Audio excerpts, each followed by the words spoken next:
नमस्कार।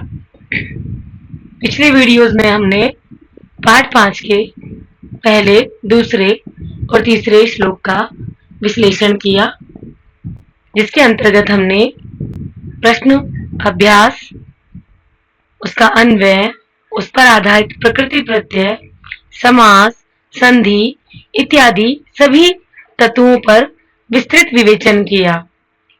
आज हम शुरू करते हैं हमारा चौथा श्लोक। श्री कृष्ण कहते हैं कि हे अर्जुन, सब कुछ बिना कारण नहीं होता। तुम जो कुछ भी अपने आसपास देखते हो, उसका प्रभाव तुम्हारे जीवन पर अवश्य पड़ता है।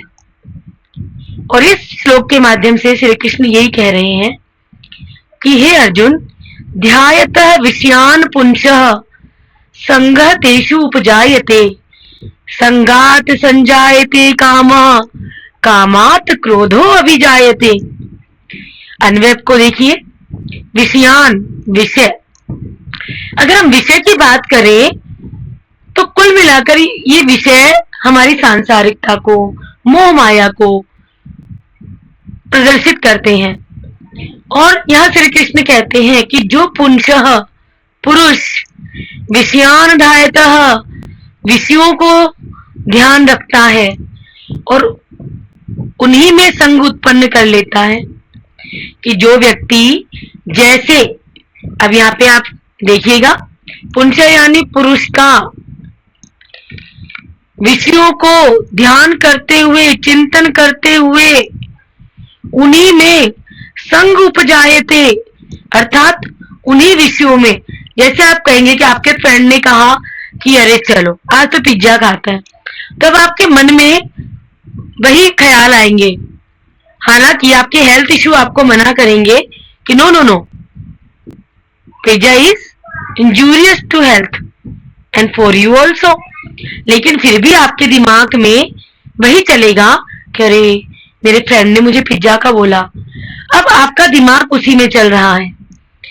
जैसे आपको बच्चे खेलने के लिए बुला ले तो आपका मन खेलने में लगेगा।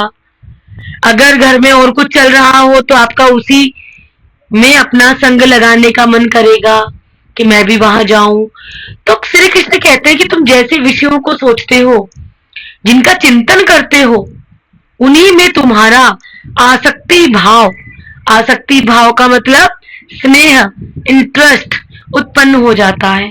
और जब आपका इंटरेस्ट उत्पन्न हो जाता है तो फिर आपकी इच्छाएं उत्पन्न हो जाती है कि आज तो मुझे खेलने को मिल गया, काश मेरा दोस्त कल भी आ जाए या ये चीज कल भी हो जाए। तो फिर आपकी क्या उत्पन्न हो जाती है? इच्छाएं। और इच्छा को क्या कहते हैं संस्कृत में? कामना। कामात क्रोध अभिजायते। और काम से जब आपके मन में इच्छाएं उत्पन्न होती हैं और उनमें जब विघ्न पड़ता है तो आपको क्या आता है? क्रोध आता है। तो श्री कृष्ण कहते हैं इसीलिए अच्छा सोचिए, अच्छों का संग कीजिए, ताकि आपको अच्छी इच्छाएं उत्पन्न हो।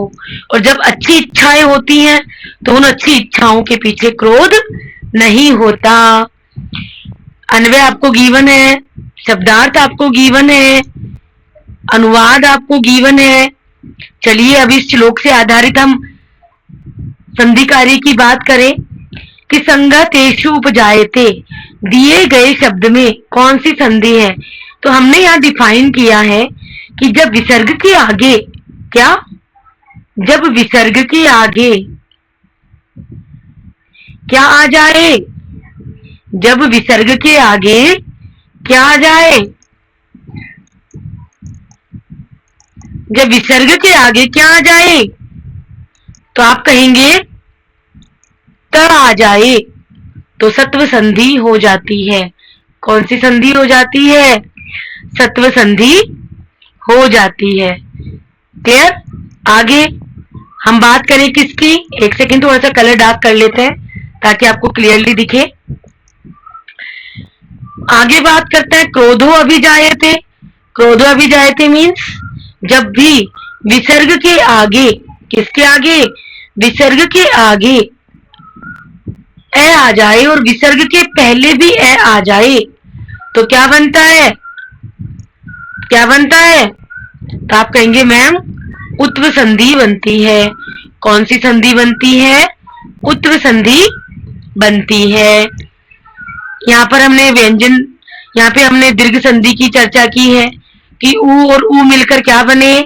बड़ा ऊ। कौन सी संधि बने? दीर्घ संधि।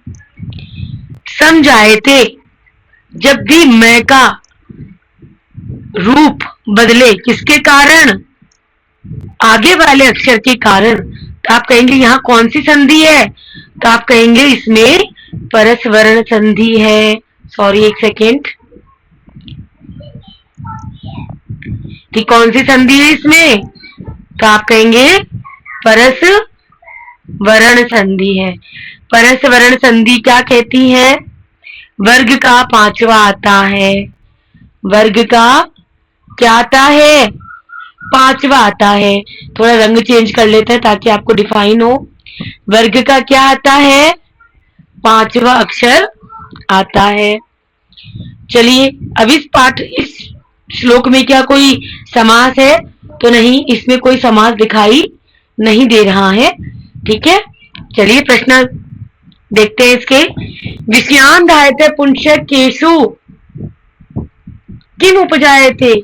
अगर मैं शब्द को केशु करके अंडरलाइन करूं कि किन में, किसका क्या उत्पन्न हो जाता है, तो आप कहेंगे मनुष्य का उनमें संग उत्पन्न हो जाता है।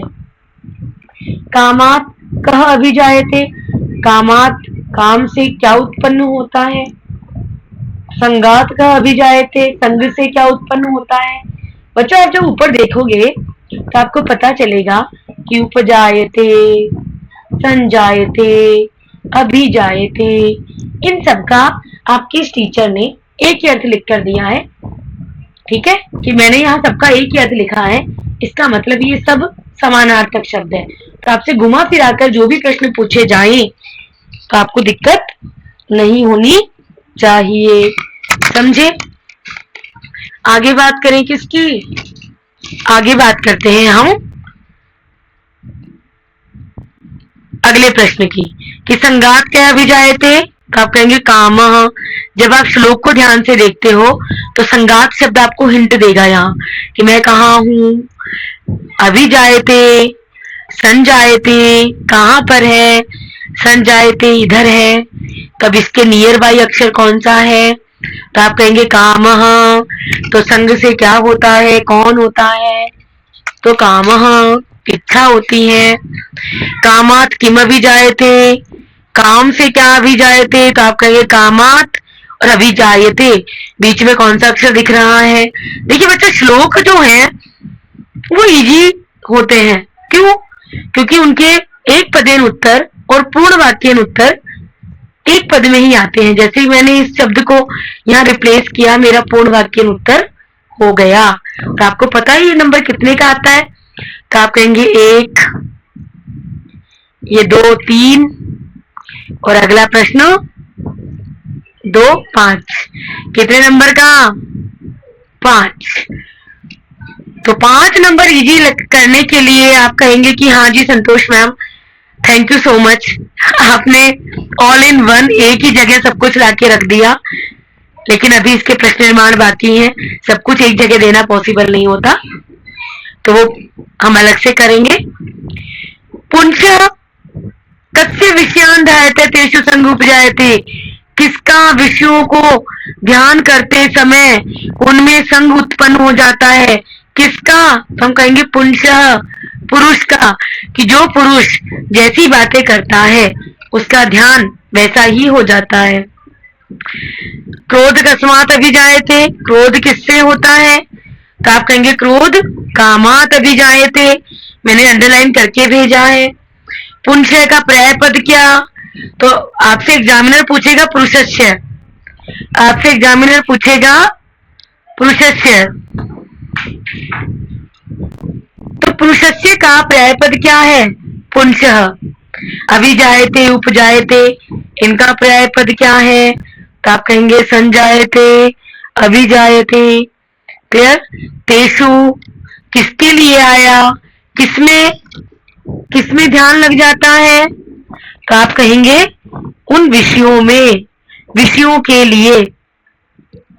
कामार्थ में कौन सी विभक्ति? तो आप कहेंगे पंचमी विभक्ति। आज थोड़ा सा हेल्थ इशू है, तो आज हम एक ही श्लोक ओवर करते हैं।